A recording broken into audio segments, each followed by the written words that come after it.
For today's video, I'll be making a vase out of driftwood and resin. So I found this driftwood at the beach recently over Christmas holidays, and the first step is to make a circle here out of a piece of scrap wood and then use that at the base of the jar. So cut it off on the bandsaw, just make it round, and then kind of sand it off on the belt sander after that. And then once it's ready, just end up dropping it into the jar, which is basically just a disposable jar I'm going to throw away. I got from the dollar store. So throw it in here, and then after that drill some holes in a scrap cup, so that way it'll make the opening for the vase without wasting a whole lot of resin. But I ended up pressing way too hard on the drill for the cup in the first hole and broke it. So here I had to end up getting the hot glue gun once I got it put together, and then that way the cracks will be sealed and the resin won't pour into there and waste a bunch of time. So get the dowel inserted, then get some hot glue going to keep it in place. That way it won't shift around as I'm putting in all the wood and resin. So you want to make sure and certainly don't leave any gaps, because that resin will kind of seep through, not quite like water, but it will seep through and kind of mess up your project. After that, just went back to the bandsaw, cut off each of the individual pieces. They're just a few inches long each. This is not a really big vase, so have them all sorted out, and then just slowly drop them into place, get them set where I want, so it's pretty even across the board. But you can see later on in the video that I didn't center the cup, so the opening on the inside's not symmetrical at all, which is not a big deal, but of course I'm a symmetry guy, so I was not pleased with that piece of it. So once it's set, then I had to get the hot glue gun out again, because as I was pushing in the wood and making sure that they all squeezed down, I did a big crack in the case. And based on the last vase I tried to make with resin, I was not taking any chances and put a whole bunch of duct tape and some more glue to make sure that I sealed it up and nothing was going to squeeze out when it was inside the pressure pot. So here, it's a two-part epoxy resin. The first part, part A, is a little bit thicker, and then you can see that the second part is pretty watery. And then from there, I had to get out a piece of scrap foil that I dropped in, and then just 2 little scoops of this pigment. Goes a long way. So mix it up, and then have the phone to start the timer. Just mix it for a few minutes, and as you're going, make sure you scrape the edges and bottoms to get it completely mixed up well. I learned on the last project that not mixing it is a really bad idea.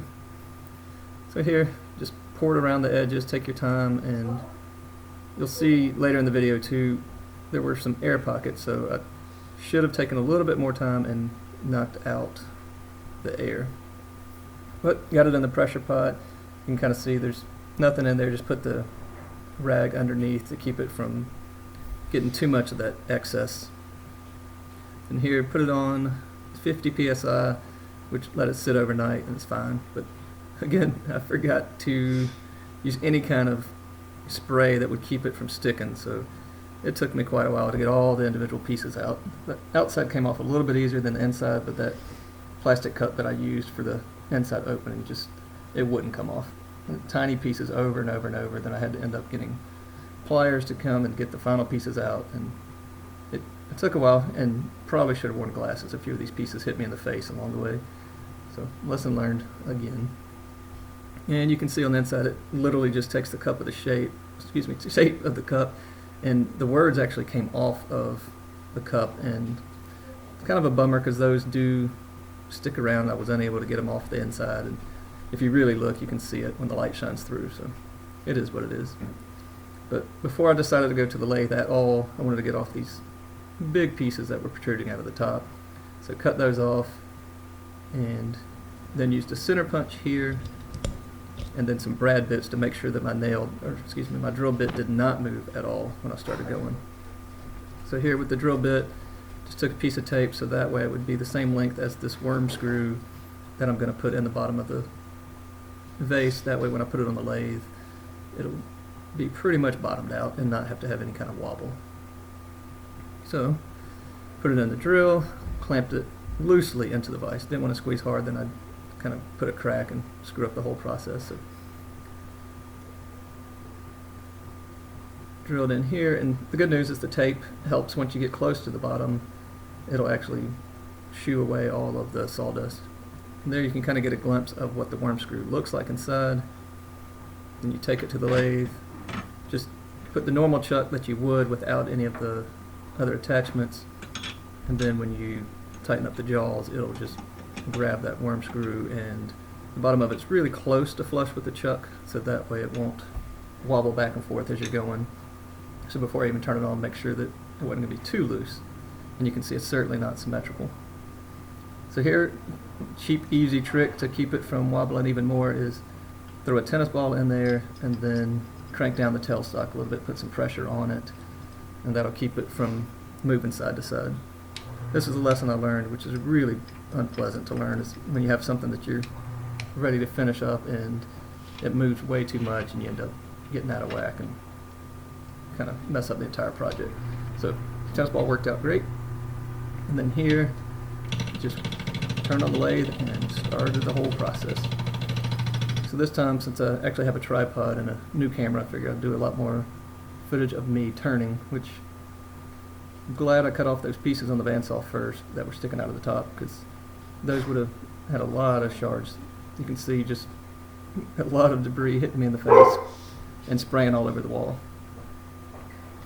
But it took a while to make sure that I got down that crack in the cup that I had put hot glue on. It was a little bit bumpier than I thought it was, so I had to turn a little bit longer on the top side, and then just kept going. And some of the air pockets I mentioned earlier were showing up, and when those do, big pieces pop out, and then you have to end up turning a little bit more than you expected.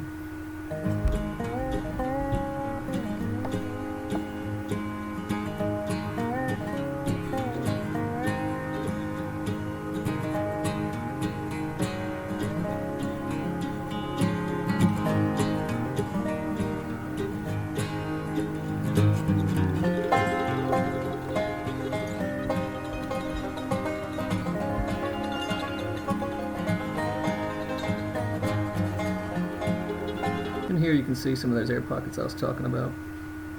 So as you're turning those, if you aren't careful and you catch the corner of your tools, it'll end up taking a really big chunk out of it. And I've learned that on pins, which is really unpleasant to have it happen on a pin because there's so little material to begin with. But at least on the vase, if a big chunk comes out, you just turn the whole thing to make it symmetrical, and it'll give it even more contour and shape to the vase. So not a big deal on a vase, but certainly not something you want to have happen on a small project like one of those pocket knives or bottle openers, bottle caps.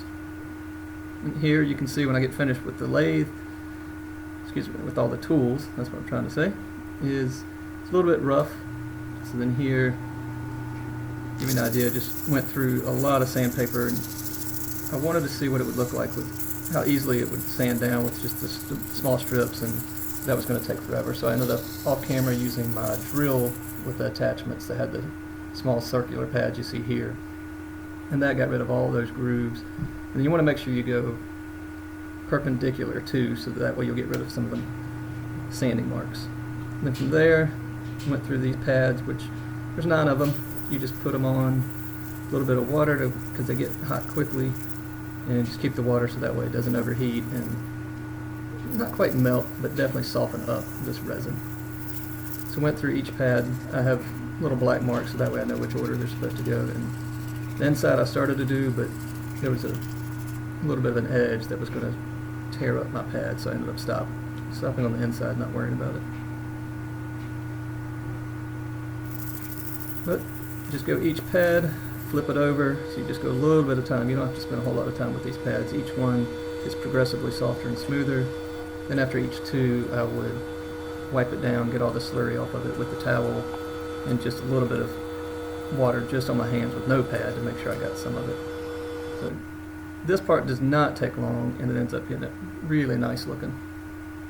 So just go through all 9 pads, alternate it, wipe it off after each 2, and then you can see when it stops, a lot of those lines are gone, so it comes out looking pretty good already. And then from there, just got some high friction polish, And I did let my battery die on the GoPro, so I had to try and do this with one hand and film with the other, so that's why the camera angle looks pretty bad at this point.